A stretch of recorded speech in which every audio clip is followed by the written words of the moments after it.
Hi everybody, welcome again. Today we are talking about this one, the Center Fuselage on My TSi.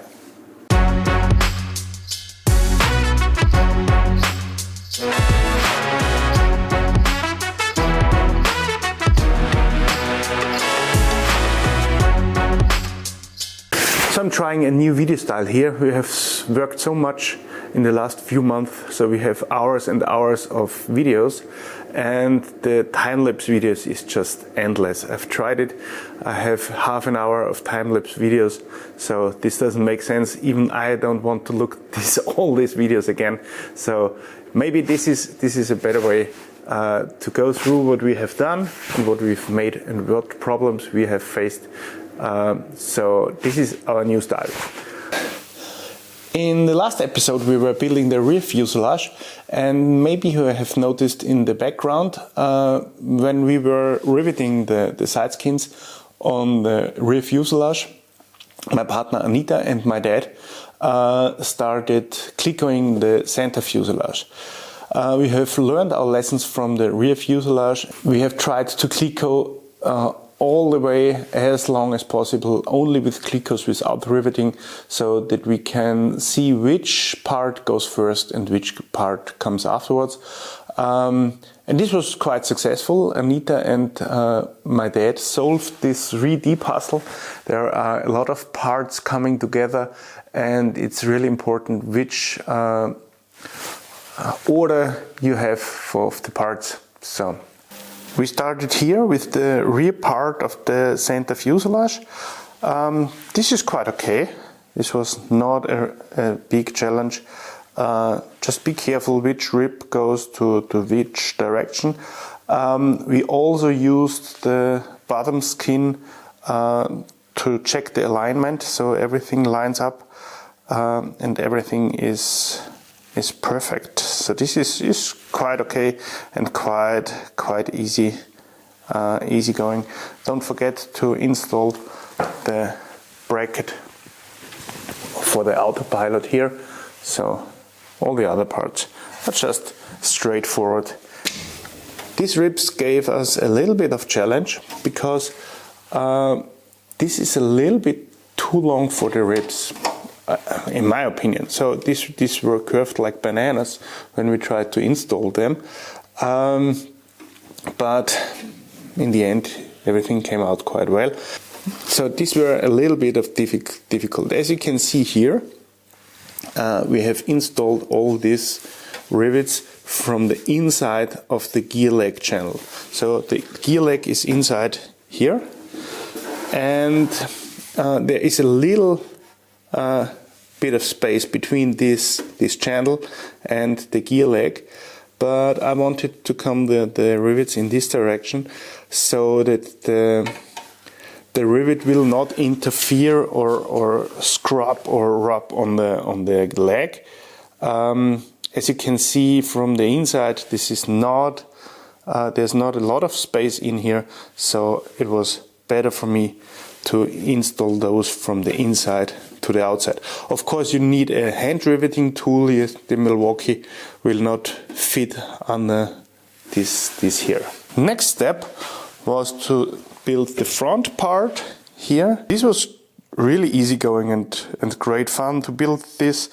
We put two layers of insulation in here, so I will have to buy some insulation foam from aircraft spruce or somewhere else. So the insulation of the sling kit will not be enough for the rest. Yeah, you have to install a lot of reef nuts here.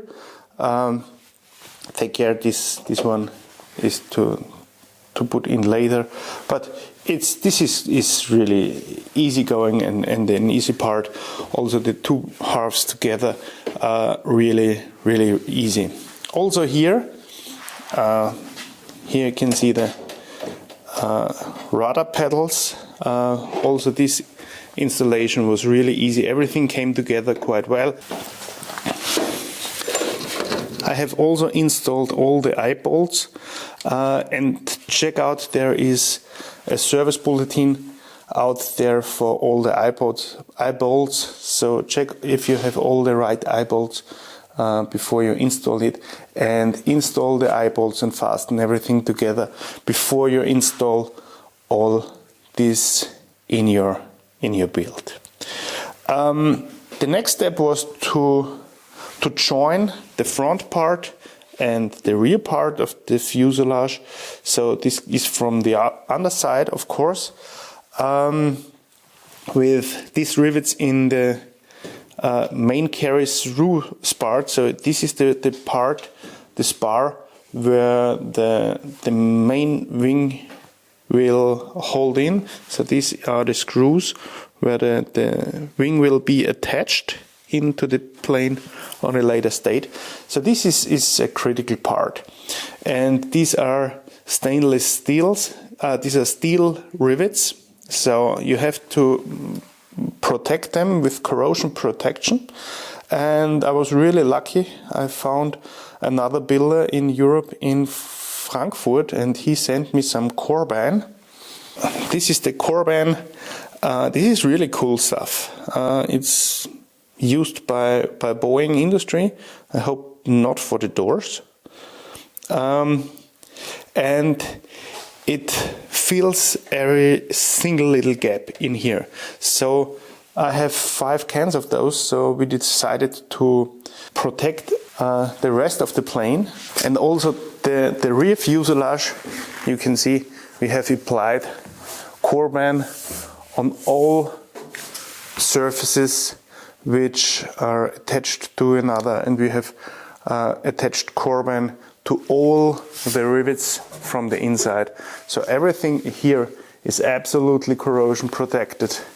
Also here in this part, everything has a second layer of corrosion protection with Corosion 23, and I'm really glad that I found this. So we will never ever think of corrosion protection again. So this is just perfect.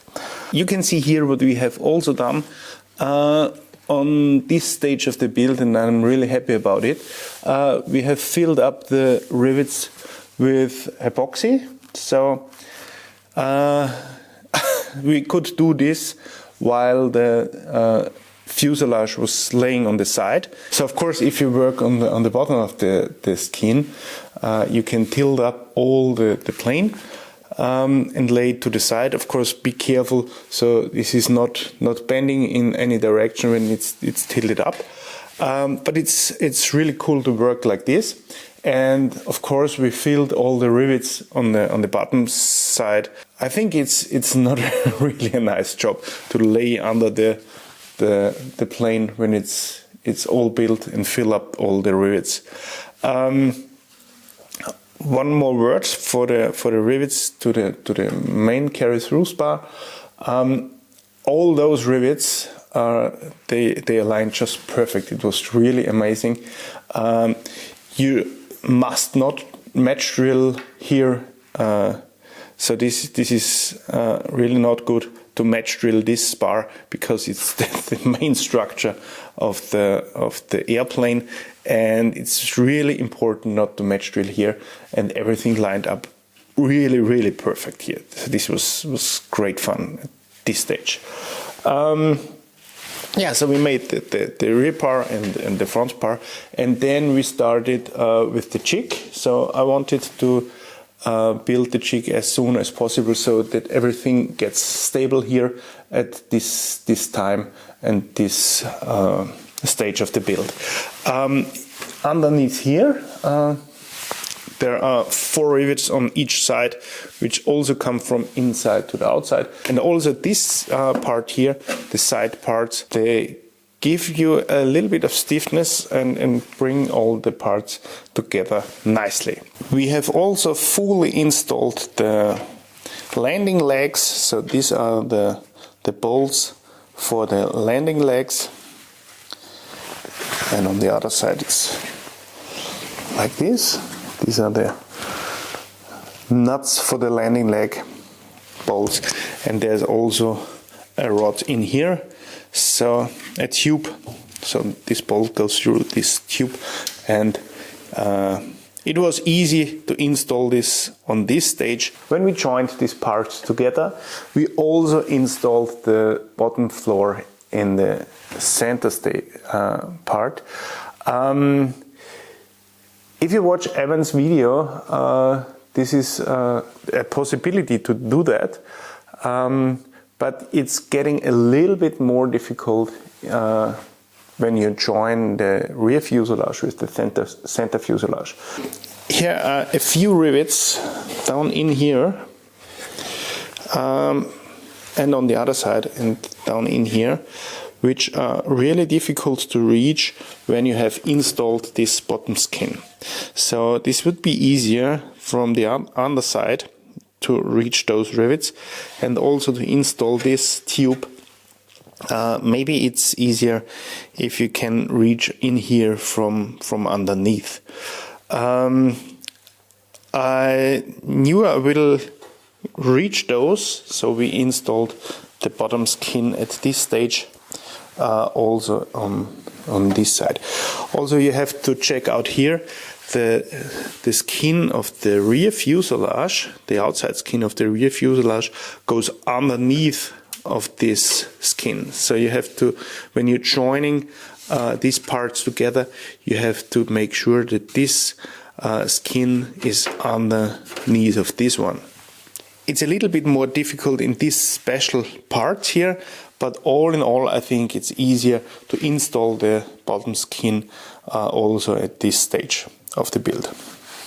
So yeah, after we have installed the bottom skins and we have joined these two stages together, it was time to install the control tubes. And this was really challenging. Yeah, I know some builders don't have really any problems with this, but this was not fun anymore. Let me say it like this. We had a really hard time. As you can see here, the manual is not really clear how to install all these bushings and control rods. This is the control rod for the flaps, and this is the control rod for the elevator. And as you can see, the orange ones are the bushings which have to be installed, and the bushing is missing here, and there's a bushing missing here. So it's not clear where to install all the bushings, and even the amount of bushings doesn't fit to this picture. So I tried to figure out in other build videos where they install all the bushings, and I found videos of builders who installed the bushings on this rib, and I found videos of builders who installed them on this rib. So this is not clear even all through the build community where to install those bushings. So I confirmed with the factory that the bushings have to go on here, on this rib, on the inner rib, and there are no bushings on this rib. So this was the first problem we had to go through and find out. The bushings and then the tube has to be aligned perfect through the perfect line. And if you install two bushings, only let's say the left two bushings, so you can see on the right side where your tube will come through the hole here. So you can see if you have to ream up a little bit on the lower side or the front or the left. So you can see if this tube is aligned in this hole. So you can check this, so you can see in which direction you have to ream up all the other ones. So also here, if you do not install this one and you have installed the other ones, you see if this tube is centered in this hole, and so this gives you a hint in which direction you have to work. The second really hard part is to have all those in the perfect angle. So this has to be the perfect 90-degree angle, so that these bushings do not bent like. And so if you have aligned all the direction in the correct order, the second problem is that they have to be in the correct angle. So this has to be a 90-degree angle of the rod to the bushings.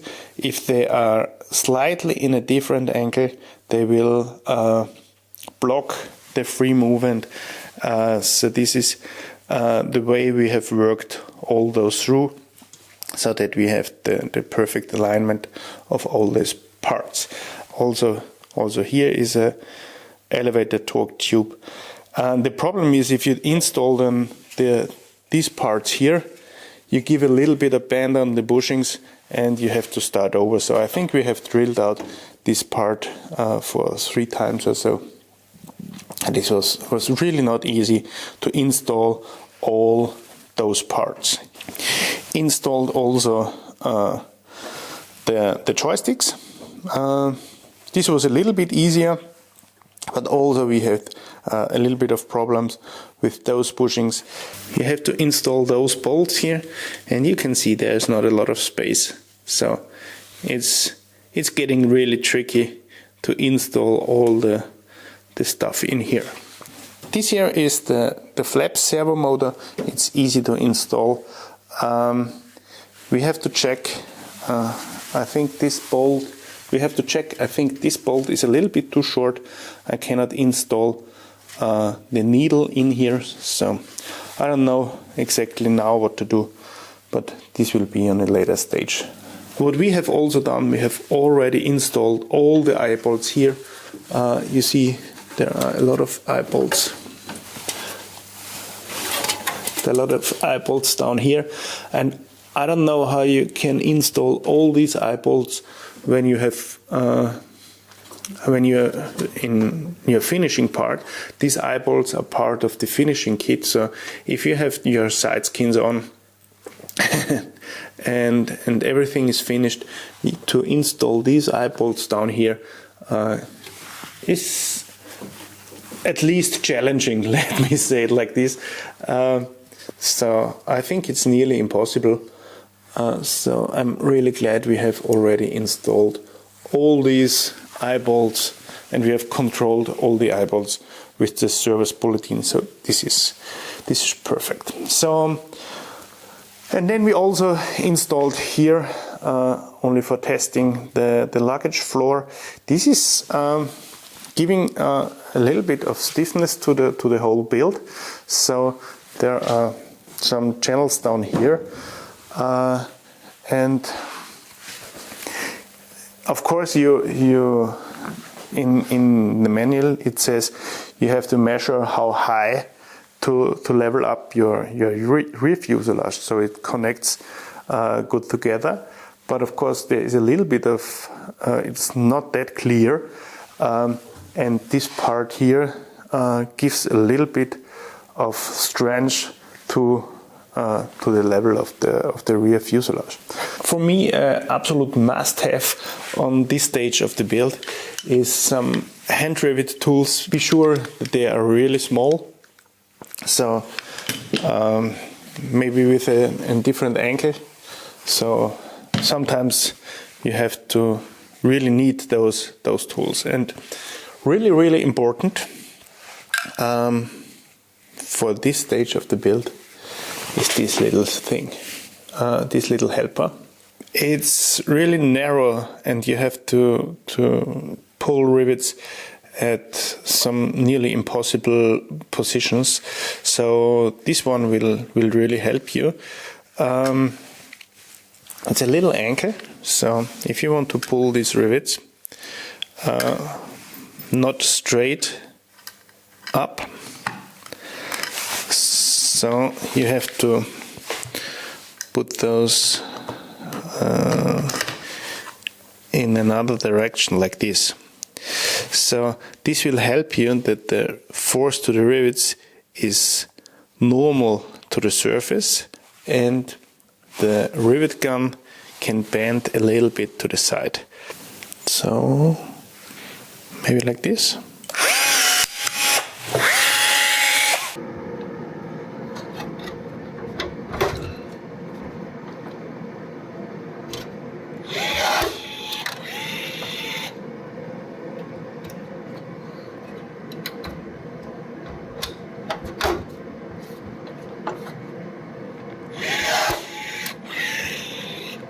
what will be the next steps? I want to install as much stuff in here before I put the side skins on. I want to install now everything in here. So all the servos, all the wiring, the fuel lines, and if you need more information about that, Sasha and Peter also make a YouTube video channel, and they have a really good list of parts which should be installed before you put the side skins on. Yeah, that will be the next step. I hope you enjoyed the video. I hope you like watching videos like this, and so stay tuned, and we'll see you next time on My TSi.